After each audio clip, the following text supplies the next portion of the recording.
ya wema msaada, leo kwangu, kesho kwenu. Majanga yanatokea. Leo ni zamu yenu kuniokoa raia wema. Salama. No, siko salama. Raia wema jamani, msaada.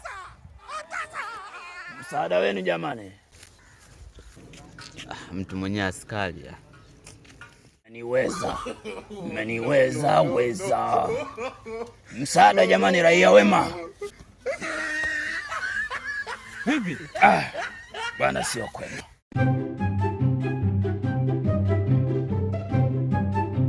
Wasiojulikana ni watu washenzi sana. Nimewatangazia vita. Ninawatafuta wakiwa hai au wamekufa. Unajua mimi leo nimeamka asubuhi. Nikuwa kwenye utekelezaji wangu wa majukumu ya kila siku. Na shangaa noa nyekundu, Land Cruiser, nyeusi imekuja. Wameniweka ndani, wamenipeleka msituni, wamenipiga. Ila nashukuru tu kitu kimoja. Hawajanitoa utu. Haki ya Mungu tena. Hawajanitoa utu. Nilikuwa nganga. Salama. Wamenipa ni jambo la kushukuru Mungu. Sasa mimi nimeshakuokoa. Ngoja kwanza. Mimi kwanza nashukuru sana. Kwa hiyo kama raia mwema, leo umeliokoa jeshi. Ndio. Sasa nafikiri tungeongezana kituoni sasa. Ukalisaidia jeshi la polisi.